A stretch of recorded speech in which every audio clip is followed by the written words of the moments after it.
up on OU Nightly, breaking news. Water is out for one of the largest storms on campus. We're asking you why. And we have some rain chances coming up this weekend. I'll have more details on that in your full forecast. Plus team coverage on the state of the state. We're live at the Capitol. This is OU Nightly.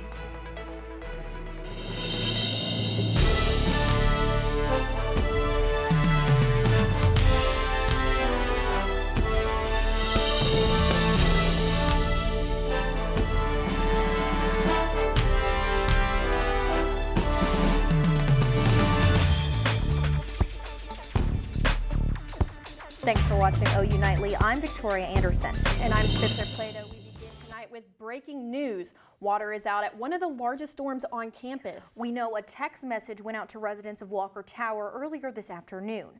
OU Nightly's Fourth is live outside Walker with the story.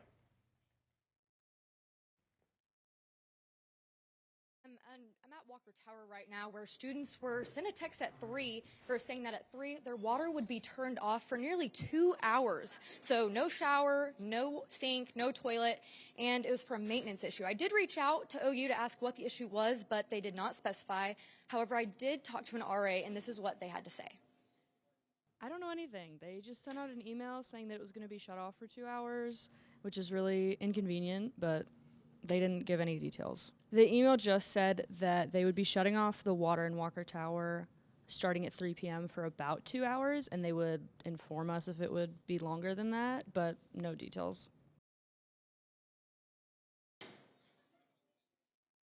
And that's all we know for now, but we'll keep you updated on this issue. Reporting live for OU Nightly, Snow Fourth. Thanks, Snow.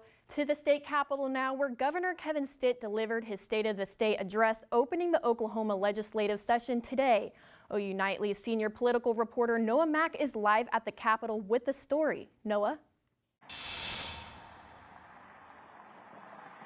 Well, leaders from across the state came here to the Capitol to hear the governor put in motion his plan for the state.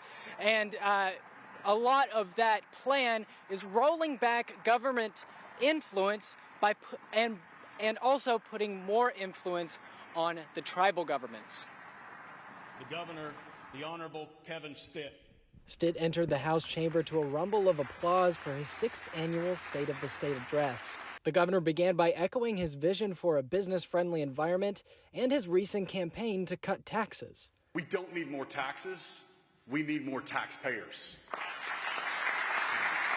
He called on the legislature to pass his plan to bring income tax under 1%, a plan the House passed in one of the 3 legislative sessions the governor called to cut taxes. That plan now awaits passage in the Senate.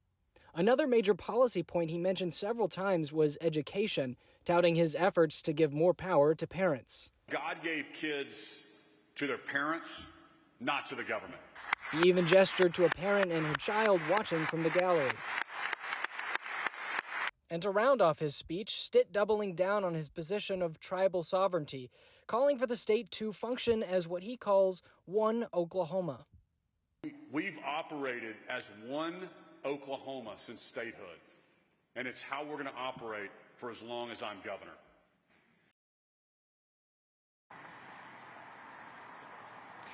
And well, Chief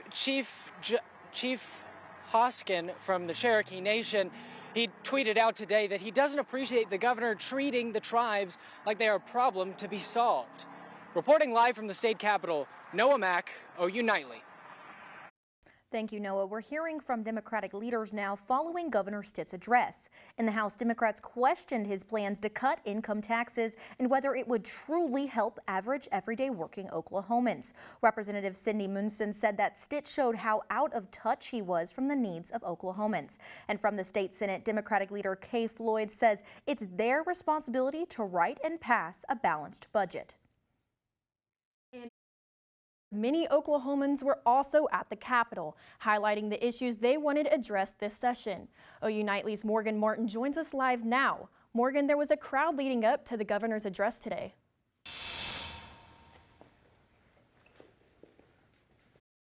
Variety of different voices, expecting to hear from a lot of different topics from Governor Stitt, including education, taxes, and the war in Gaza. I was able to talk with them about why they were here at the Capitol today. So true.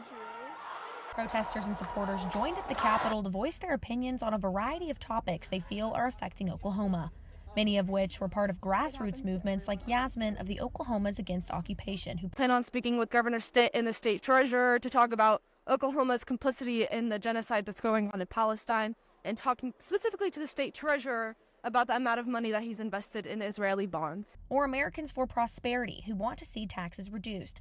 And with what Stitt has called record savings, Bradley Ward believes now is the time to give taxpayers a break. Common ideas like lowering taxes, getting rid of the grocery sales tax, reducing licensing occupational burden so that people can work and enjoy their freedoms. Others like Judy Gamble want the grocery tax to stay. I want everybody to pay for like grocery taxes, okay? That's their fair share because everybody has to eat. I don't want to end up like Texas. And education was a big talking point for Oklahomans like Nancy Draper by showing support for Ryan Walters and his education policies. About the choice of who has control over the curriculum and the teaching and the books that students have and books in the library. It's all being taken out of the parents' hands, and he is for fighting that. Now, Governor Stitt didn't directly address any of these protesters today, but we'll continue to watch how these issues unfold this session. At the Capitol, Morgan Martin, OU Nightly. Thanks, Morgan. A magnitude 5.1 earthquake rocked a large part of the state on Friday. Bailey Coyle is live in the newsroom with more. Bailey? Recent earthquakes have been rattling Oklahoma, with the most recent one being a 5.1 magnitude earthquake in Prague over the weekend. I spoke to Jacob Walters, state seismologist, who is here on campus along with Oklahoma Corporation Commission about the recent earthquakes. This is an aftershock of that Prague earthquake. Jacob Walters says that there have been many aftershocks since Friday. We expect aftershocks to continue for at least the next several weeks, if not longer. The cause of the recent quakes is being attributed to the wastewater disposal wells in the area. These are disposal wells that dispose of oil and gas wastewater. And contrary to what's been widely reported over the years, most of this wastewater, more than 90%, is not from hydraulic fracturing. It is from producing wells. In response, the Oklahoma Corporation Commission is directing all disposal wells within a 10-mile radius of the earthquake to shut down operations by February 17th. A sudden shutdown of disposal wells into the Arbuckle Formation all at once could cause pressure changes underground that could result in more quakes. Walter says that past evidence shows that stopping the wastewater disposals has decreased the amount of earthquakes. Within weeks of those regulations, you can see a marked effect on the earthquake rate. Oklahoma Corporation Commission says they are always watching out for activity and that no area is safe from an earthquake. In the newsroom, Bailey Coyle, OU Nightly. Thanks, Bailey. Well, Oklahoma never fails to surprise us from the earthquakes to the winds. Let's get a check on our weather. Definitely keeping us on our toes. OU Nightly meteorologist C.D. Finley joins us in the Weather Center. C.D. Yeah, that's right, ladies. I definitely did feel that earthquake last Friday, but one thing we are feeling outside right now is nice temperatures at 54 degrees here in Norman, 53 in Oklahoma City. So pretty nice all across the board here to start your Monday evening. Now, we will have some changes in the forecast for the next week or so. We will have a little bit of a windy Wednesday. We will start to warm up a little bit again, and we will have some weekend rain chances. I'll have more on that in your full forecast. Thanks, CD. Some startling news out of Buckingham Palace today. A member of the royal family diagnosed with cancer. OU Nightly's Darby McCormick has this and other international stories from the News Center. The Buckingham Palace says 75-year-old King Charles III has been diagnosed with cancer. Royal officials say the king will no longer be participating in public-facing duties while undergoing treatment. The update comes after King Charles went to a London hospital last month for a corrective procedure on an enlarged prostate. A royal source confirms that it is not prostate cancer. In other international news, U.S. officials say they plan to take further action after carrying out major strikes on Iran-backed groups in Iraq and Syria. U.S. Secretary of State Antony Blinken arrived in Saudi Arabia today as a part of Biden's administration's plan to advance Israel-Hamas hostage deal. These strikes from the U.S. mark the beginning of retaliation for an attack in Jordan that killed U.S. soldiers. Back here in the United States, major flooding is happening right now in Southern California. More than 16 million people are under a warning of rare high in expected rainfall today. Parts of Los Angeles are expected to receive half a year's worth of rain by tomorrow. Scientists believe that this is caused by climate change and higher oceanic temperatures. In Michigan, a jury is deliberating the manslaughter trial of Jennifer Crumbley, the mother of a teenager who killed 4 people at a high school in 2021. Victoria Spencer. Thanks, Darby. Next on OU Nightly, one of the state's oldest Native American colleges could be closing its doors soon. How officials are trying to save the historic institution when we return. And just days after last week's social media Senate hearing, one major social media platform is in hot water. We have the latest information on the company's major global layoffs.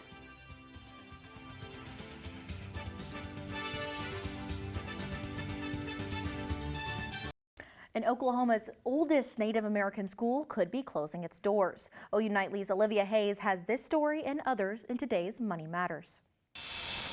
Victoria, Bacone College in Muskogee is facing a financial crisis, according to the Associated Press. Poor financial decisions, inconsistent leadership, and a number of lawsuits have resulted in millions of dollars of debt. The school's finances rely heavily on student tuition, but the college temporarily suspended classes for the spring semester.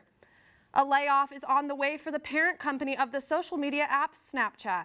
The company says they're working to restructure teams, with 10% of people losing their jobs. The estimated changes will cost up to $75 million. The company cut about 1,200 jobs back in 2022. And students at Edmond Public Schools are getting a gift from the Arby's Foundation. Arby's paid over $27,000 to help pay off 2,600 students' lunch debt. Victoria Spencer.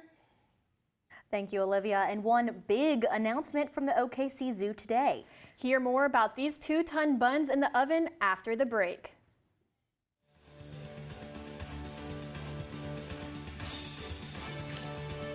And I have more changes coming up in your forecast coming up next. Welcome back, everybody. Welcome back to OU Nightly. My name is C.D. Finley, and this is your forecast for today. It's a very nice, beautiful day outside right now. Not a cloud in the sky. Looking at our campus cam and looking at those current temperatures, we're currently sitting at 54 degrees with a little bit less humid than normal, and then a wind out of the north-northwest at 8 miles per hour. So overall, a very beautiful day today, but we do have some changes coming up this week. And then looking at the current wind speeds right now, it is a little bit breezy with winds out of the north at 11 miles per hour. Now, in terms of the future changes for the winds, we're going to get a little bit breezy this week. It's more specifically on Wednesday and Thursday. As you can see here, Wednesday 10 a.m., those wind gusts will start to get up to about 22 miles per hour here in Norman, and then it will continue to get even faster than that going into the evening, about 39. Look at that, 43 up in Oklahoma City. And then going into Thursday is going to be even kind of the same story. It's Thursday about 10 in the evening. We'll have some wind gusts in the upper 30 mile per hour range there. Now going into the rest of the week as well, we will start to warm up just a little bit. We'll be in the upper or mid to upper 60s going into Wednesday and Thursday as well. So not only will it be breezy, but it'll be more warm than it was today as well. Now, beyond the change in temperatures, we are going to get a little bit cooler on Sunday in the evening as well, 3 p.m., but we do have a reason for that. We do have some rain chances coming up this weekend. We'll take a look at the air mass forecast. As we can see, we have a little bit of a low pressure system starting to move our way from the west, and that's going to bring those gusty winds there this week. But then again, there's those rain chances on Saturday. We have 20% chance of rain going into the weekend. So let's go ahead and time that out for you. That will start, that rain chance will start to pop up about Saturday evening, and we'll see it come up here going into late Saturday and into early Sunday morning. Again, there's your full 7-day forecast as we get into the week. Then again, we'll hit up in the mid to upper 60s for the rest of the week. Yeah, some major changes to the weather today compared to last week. I had to break out the coats again. Yeah, absolutely. And thanks for keeping us updated today, but a special thank you for always keeping us updated, because today is National Weather Person's Day. Thank you. I appreciate that. Of course, we want to let you know how appreciative we are of you, and are also appreciative of everybody else here. And one big announcement for the Oklahoma Botanical Garden, making an exciting announcement today, taking to X to announce both Asian elephants, Aisha and Akara, are pregnant. Zoo officials confirmed the pregnancy through a series of blood tests and estimate both of the calves' due dates will fall in 2025. Experts warning fans not to hold their breath as Asian elephants have one of the longest pregnancy of all mammals, often taking as long as 18 to 22 months. And the Oklahoma City Thunder stormed back and stole the win versus Toronto last night to take back the #1 seed in the Western Conference. And from one top team to the next, OU women's gymnastics stays red hot after their meet this weekend. Emma McAndrews has more in sports. Thanks, ladies. As one Oklahoma basketball team dropped out of the AP poll after continuous struggles, another team fought its way back into the rankings. Find out who landed where next in sports.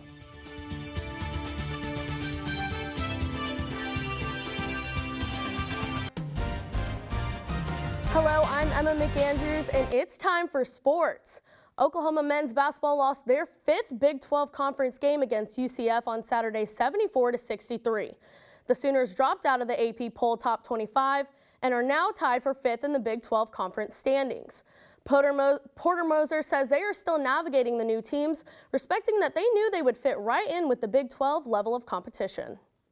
You know, I think they have a lot of confident respect with them. There's a lot of respect for the new teams. I mean, we've played Cincinnati, we've played Central Florida, we've been scouting against BYU, we've seen Houston on TV. So I think from the beginning that they knew that all 4 teams were going to be fit right in with the top conference in the country. And I think our guys feel that. On the women's side of basketball, OU rode home with a Bedlam Road win, beating Oklahoma State 81-74 on Saturday, propelling them back into the AP poll at number 24. Former Cowgirl Lexi Keys buried 4 out of 5 of her 3-point attempts to send OU across the finish line. This is only the second time the Sooners fell out of the top 25 and battled their way back into the rankings. The Thunder was rolling in the Paycom Center on Saturday as OKC overcame a 23-point deficit in double overtime to beat the Raptors 135-127. Josh Giddey scored a game-high 24 points, followed by Shai Gilgeous-Alexander with 23.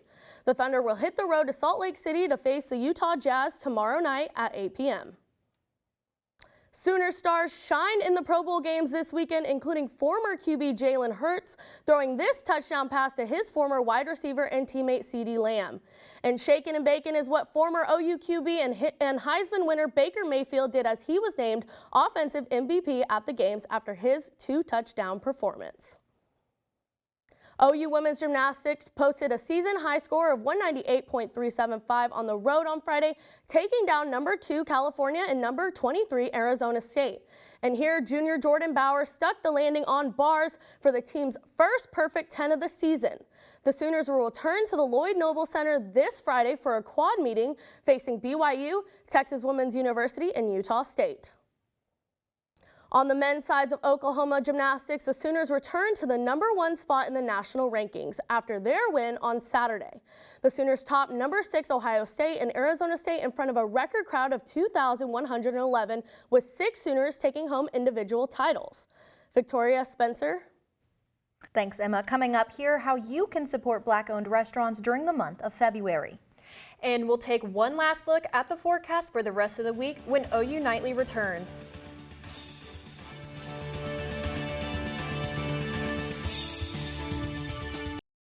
I'm Bryn Mead at the OU Nightly Update Desk. Norman police say they have found the body of missing 20-year-old Josue Garcia in Lake Thunderbird. Police have been looking for him since January 27th. They believe he was in a car crash. That's under investigation this evening by the Oklahoma State Park Rangers. Victoria Spencer. Thanks, Bryn. One organization is taking a tasty twist on a classic game, all to support Black-owned restaurants in the Oklahoma City area. The Bigger Than Food Foundation is hosting Black Restaurant Bingo for the entire month of February. Players can visit a variety of Black-owned restaurants in the metro area and attempt to score a bingo on their cards. The first 1,000 players could score free Thunder tickets. And before heading out to fill out your bingo cards, you might need a jacket. Let's check in one last time with meteorologist C.D. Finley. Yeah, that's right. This week it's going to be a little bit of a change to what we've seen recently. Again, it'll start to warm up going into Wednesday, Thursday, and Friday, sitting in the mid to upper 60s. And again, breezy on Wednesday as well. It'll be a windy Wednesday. And then going into the weekend, we have those rain chances there, 20% chance of rain on Saturday going into Sunday. So yeah, there's your weather for the rest of the week. Thank you for watching OU Nightly. I'm Victoria Anderson. And I'm Spencer Plato. Be sure to watch OU Nightly live weekdays at 4:30. Good night.